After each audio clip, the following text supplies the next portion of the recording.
Snake plant মোটামুটিভাবে প্রত্যেক বাগানি গাছে রয়েছে। এর বর্তমানে প্রচুর ভ্যারাইটি তৈরি হয়ে গেছে। আর আপনার কাছে যে ভ্যারাইটি থাক না কেন, এই বর্ষা যখনই শুরু হয়ে গেছে তখনই কিন্তু আপনার গাছ কিন্তু অনেকটাই সমস্যা তৈরি হবে।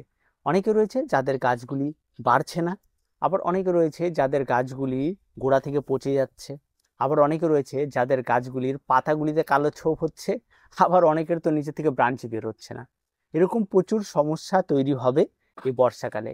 প্রথম যে সমস্যাটি রয়েছে সেই সমস্যাটাতে আসে যে গাছ বাড়ছে না। দেখুন, গাছ বেড়ে ওঠার জন্য যে জিনিসগুলো প্রয়োজন, আমি প্রত্যেকটা ভিডিওতে একই কথা বলি, যেই জিনিসগুলোর প্রয়োজন রয়েছে সেই জিনিসগুলোকে আগে আপনাকে ঠিক করতে হবে।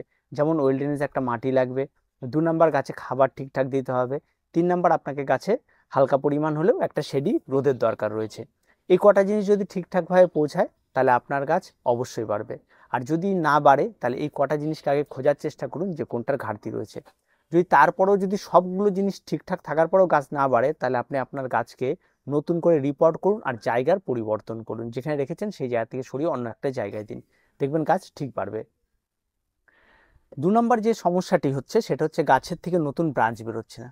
দেখুন, ব্রাঞ্চ তখনই বেরোয় যখন গাছের গ্রোথ ঠিকঠাক থাকে, গাছের হেলথ ঠিকঠাক থাকে, তখন কিন্তু নতুন ব্রাঞ্চ ছাড়তে শুরু করে। আর এই ব্রাঞ্চ ছাড়াটা এটাই সবচেয়ে উপযুক্ত সময়, এই সময় সবচেয়ে বেশি পরিমাণে ব্রাঞ্চ ছাড়ে। কারণ বৃষ্টির জল যখনই পড়বে, মোটামুটিভাবে স্নেক প্ল্যান্ট হোক যে কোনো কিছু, বৃষ্টির জল পড়তে হবে এমন না, মানে বৃষ্টির ওয়েদার যখনই হবে, মশার যখনই বায়ুতে বাড়বে, তখন এই সমস্ত গাছগুলি কিন্তু একটা প্রাণবন্ত হয়ে উঠবে, আরও দেখার মতো সুন্দর হয়ে উঠবে। কারণ এই সময়টার অপেক্ষায় এই গাছগুলিও থাকে। আর এই সময় গাছ সবচেয়ে বেস্ট হবে। আর এই সময় নিচের থেকে ব্রাঞ্চ ছাড়বে গাছের। যদি না ছাড়ে তাহলে কিন্তু আপনার গাছের সমস্যা রয়েছে, সেই সমস্যাগুলি সমাধান করার চেষ্টা করতে হবে। প্রথম সমস্যা, মাটিতে নিমাটোড রয়ে গেছে, যেটার জন্য গাছ বাড়ছে না। 2 নম্বর হচ্ছে মাটিতে নিশ্চয়ই কোনো রকম কোনো ভিজে স্যাঁতস্যাঁতে থেকে যাচ্ছে, যার ফলে গোড়ায় কোনো সমস্যা হয়ে রয়েছে, যাতে নতুন ব্রাঞ্চ ছাড়ছে না। এই সমস্যাগুলি থাকতে পারে। এই সমস্যাগুলি থাকলে মাটিতে ফরওয়ার্ডন ইউজ করুন, এবং তাছাড়া মাটিতে সবসময় আঙ্গুল ঢুকিয়ে চেক করে নিন। যদি মনে হয় যে মাটি সম্পূর্ণরূপে শুকিয়ে আছে তবে গাছে জল প্রয়োগ করুন, আর যদি না শুকিয়ে থাকে তাহলে জল প্রয়োগ করবেন না। যে কোনো স্নেক প্ল্যান্টে জল প্রয়োগটা আপনি 7 দিন অন্তর করুন, দেখবেন আপনার স্নেক প্ল্যান্টে কোনো সমস্যা তৈরি হবে না। আশা করি 7 দিন এই গাছ বেঁচে থাকবে না, 1 মাস জল ছাড়া এই গাছ বেঁচে থাকবে, কারণ এটা একটা স্যাকুলেন্ট ভ্যারাইটির গাছ। অনায়াসে জল ছাড়া অনেক সময় কিন্তু ভালো থাকতে পারে। তাই আপনি চেষ্টা করবেন যে জল ছাড়া গাছটাকে ভালো রাখার, অতিরিক্ত জল দিয়ে নয়। অতিরিক্ত জল গাছে কখনো বাড়িয়ে তুলতে পারে না, বরঞ্চ গাছের ক্ষতি করে ফেলে। 3 নম্বর যে সমস্যাটি তৈরি হবে, ফাঙ্গালের আক্রমণ ঘটবে। হ্যাঁ, এই সময় আসলে কম বেশি প্রত্যেকের কাছে ফাঙ্গালের আক্রমণ ঘটতে পারে। আর ফাঙ্গাল খুব কমন একটা জিনিস, যেটা আক্রমণ ঘটবে সেটা হচ্ছে পাতায় ব্ল্যাক স্পট তৈরি করবে। এই সমস্যা দেখা দিলে ভয় পাবেন না, কোনো রকম ভয় পাওয়ার কিছু নয়। ব্লাইটক্স নিয়ে নেবেন, বা আপনারা অ্যামিস্টার গোল্ড, ঠিক আছে, অ্যামিস্টার টপ, ঠিক আছে, যেটাই হোক আপনারা নিয়ে নেবেন। নিয়ে 1 লিটার জল 2 গ্রাম গুলে নিয়ে স্প্রে করে দেবেন, অনায়াসেই পরিষ্কার পরিচ্ছন্ন হয়ে যাবে। আর স্নেক প্ল্যান্ট এমন একটা মজবুত গাছ, যে গাছটা চট করে নষ্ট হয় না। এটা ঘরের ভেতরে রাখার জন্য কেন বলে, কারণ ঘরের ভেতরে একে রাখলে এতটাই মজবুত যে সেখানে দীর্ঘ সময় ভালো থাকে। গাছটি কিন্তু ঘরে রাখলে সেভাবে বাড়বে না, খোলামেলাতে যতটা বাড়বে কিন্তু সেটা দীর্ঘ সময় ভালো থাকবে। আপনি এই গাছটাকে ঘরে রাখলে কেমন জায়গায় রাখবেন, যে জায়গাটাতে সকাল হোক বিকেল হোক যখনই হোক একটু রোদ লাগে, হালকা, অন্তত 1 থেকে 2 ঘন্টা হালকা একটা শেডি রোদ লাগে, তাহলে এই গাছ অনায়াসে আপনি সেখানটা গ্রো করতে পারবেন, কোনো রকম কোনো সমস্যা তৈরি হবে না।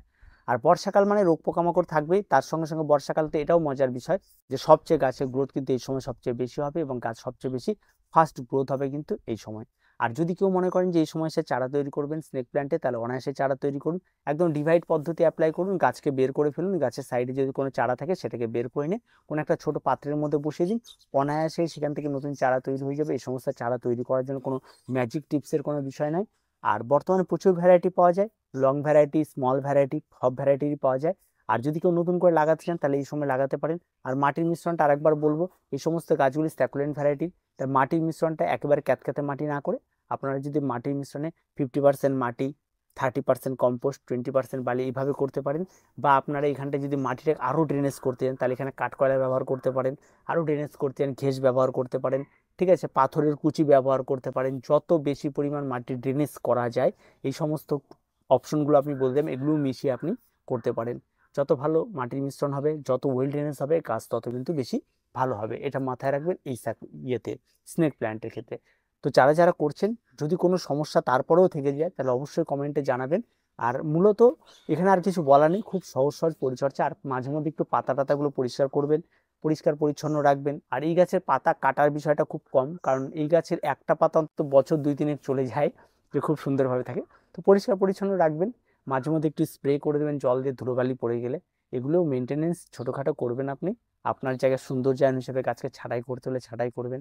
আর গাছের পাতা কেটেও চারা তৈরি হয়, তবে সেটা অনেকটাই লং টার্মের ব্যাপার, প্রয়োজন নেই। গাছের গোড়া থেকে যে কোনো একটা কন্দ তুলে নিয়ে তাকে লাগিয়ে দিন, সেখান থেকে খুব ইজিলি চারা তৈরি হয়। তো আজকে এ পর্যন্ত, দেখা হচ্ছে পরবর্তী ভিডিওতে। প্রত্যেকে ভালো থাকবেন, প্রত্যেকে সুস্থ থাকবেন। চ্যানেলটিকে অবশ্যই সাবস্ক্রাইব করে রাখবেন।